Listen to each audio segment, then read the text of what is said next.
विनोद जी भाई, आप देखेंगे विनोद जी या आपको? नहीं, मैं तो बिल्कुल देखूंगा। होना चाहिए ना, क्यों नहीं होना चाहिए? क्यों नहीं होना चाहिए? मैं राष्ट्रों से जो कहा, मैं भी, मेरी राय वही भी है। पाकिस्तान के साथ लगातार बात होनी चाहिए और ट्रैक टू भी होनी चाहिए और सामने भी होनी चाहिए। आप अपने पड़ोसी तो अटल जी कहते थे ना कि आप दोस्त बदल सकते, पड़ोसी नहीं बदल सकते। तो अब सवाल ये है कि कारगिल हुआ था, कितने हमारे 800 जवान मारे गए थे, हमारी जमीन कब्जा किया गया था। उसके बाद उन्हीं जनरल मुशर्रफ को आगरा में रेड कारपेट देकर वेलकम बुलाया गया और राष्ट्रपति बने, बातचीत शुरू की, नहीं सफल हुआ, अलग बात है। उसके बाद 2003 में गुडविल मिशन भेजा गया क्रिकेट, सौरभ गांगुली के नेतृत्व में पूरा पाकिस्तान में टीम खेल के आई, बड़ा अच्छा माहौल बना। और दूसरी बात यह है कि खेल और ये जो भी जैसे कहा कि क्रिकेट वाले क्या बात करेंगे, अमेरिका और चीन के बीच में जब भयानक दुश्मनी थी, माओ से तुंग के जमाने की बात कर रहा हूं मैं, निक्सन के जमाने की। निक्सन की यात्रा से पहले टेबल टेनिस की टीम गई थी और उसको पिंग पोंग डिप्लोमेसी का नाम दिया गया था और तो वहीं से दोनों की बर्फ टूटी थी, वो पिघली थी। सवाल ये है कि खिलाड़ी पहलगाम के 3-4 महीने बाद ही हम क्रिकेट खेले, तो गलवान के बाद भी तो आप जा रहे हैं ना। अगर गलवान को तो कई साल हो गए, कई साल हो गए, लेकिन गए ना। सवाल ये, पहलगाम का आपने बदला ले लिया, पहलगाम हुआ, पहलगाम पे आपने पाकिस्तान को सबक दे दिया, आपने उनके ठिकाने नष्ट कर दिए ऑपरेशन सिंदूर के तहत। आपने जो है अब पहलगाम के जो कथित आतंकवादी थे जिनके नाम है उनको ही मार गिराया। तो आपने तो बदला ले लिया ना, उसमें क्या दिक्कत है? अब क्रिकेट को आप पहलगाम से जोड़ेंगे तो फिर तो आप पाकिस्तान से हवा आ रही है वो भी बंद कर दीजिए, वहां लगा दीजिए बड़ी बाउंड्री कि पश्चिम से हवा आएगी, नहीं आने देंगे। ये कोई बात हुई?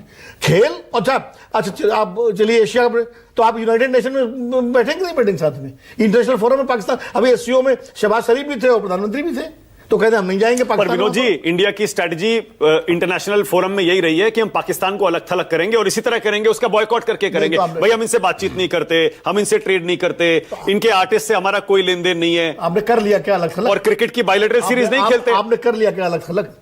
वो तो एंटी टेररिस्ट कमेटी के वाइस चेयरमैन बना रहे सिक्योरिटी काउंसिल में पाकिस्तान को। अब मुनीर साहब को लंच करा रहे हैं ट्रम्प साहब, कहां अलग थलग कर लिया आपने? आप वही एफएटीएफ में तो आया था ना, अगर एफएटीएफ उसे हटा भी, बाहर भी तो कर दिया एफएटीएफ से। वो तो मनमोहन सिंह के टाइम आया था, उसके बाद भी बाहर कर दिया, बाहर हो गया। सवाल ये नहीं है, सवाल ये है अगर आप बातचीत करेंगे, उनको ऊपर दबाव बनाएंगे, प्रेशराइज करेंगे, चीन से आपके रिश्ते अच्छे हो रहे हैं, चीन के थ्रू भी दबाव बनाइए, अमेरिका के थ्रू दबाव बनाइए कि भाई ये रोकें आतंकवाद। आप ऑपरेशन सिंदूर हो रहा था, उसी टाइम पहलगाम हुआ, पहलगाम के बाद उनको इंटरनेशनल मॉनेटरी फंड से पैसा मिल गया, उसमें आपने क्या किया? उसमें तो आपने जो है एब्सटेन किया। पर हासिल क्या होगा क्रिकेट खेलने से विनोद जी? क्या हासिल होगा? अच्छा, न खेलने से क्या हासिल होगा बताओ? मैं कह रहा हूं न खेलने से क्या हासिल होगा? हासिल होगा सर, नहीं ना, आप ये अच्छा, खेलने से कॉन्फिडेंस बिल्डिंग होती है क्या? ये वीर रस के मंची कवियों की तरह हम बार बार कहें कि जो है ये तोप लेके चढ़ जाओ लाहौर पे और ये कर दो, ठीक है, लोक लुभावन बातें हैं, अच्छा लगता है। अब एक संदर्भ में प्रधानमंत्री जी ने कहा कि पानी और टेरर साथ साथ नहीं चल सकते, ठीक है।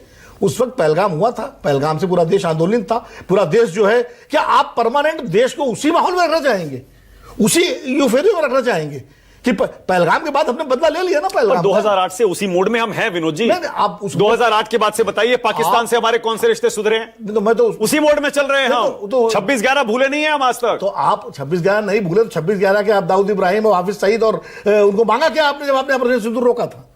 आपने मांगा क्या आप जैसे मोहम्मद के उसको मसूद अजहर को जब आप ले सकते थे? आपने मांगा क्या कुलभूषण जाधव को जो हमारा निर्दोष आदमी जेल में? एक मिनट, सवाल ये नहीं है। तो मैं ये कह रहा हूं विनोद जी, नहीं, अगर हम उनसे मल्टीलेटरल टूर्नामेंट में खेलने का फैसला करेंगे तो हमारे हिंदुस्तान की पॉलिसी बदलनी पड़ेगी जो 2008 से लागू है।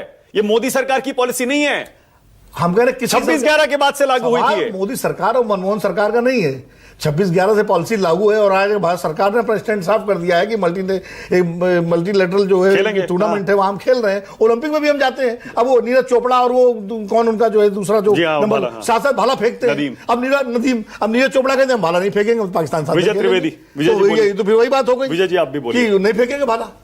तो आप क्या करेंगे? ओलंपिक से बाहर हो जाएंगे।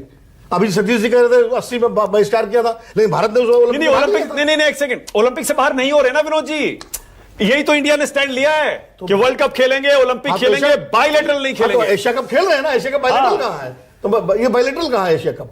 हाँ, वही मैं कह रहा हूं, मल्टीलेटरल खेलेंगे। हाँ, तो खेल ये स्टैंड है, बायलैटरल नहीं खेलेंगे। तो हम तो कह रहे हैं कि बायलैटरल खेलिए, पॉलिसी बदलिए, लेकिन अगर मल्टीलेटरल भी हो रहा है तो क्या दिक्कत है? ओके विजय त्रिवेदी, ये कोलैटरल टूर्नामेंट है। कोलैटरल ये अच्छा है। हाँ विजय जी बोलिए।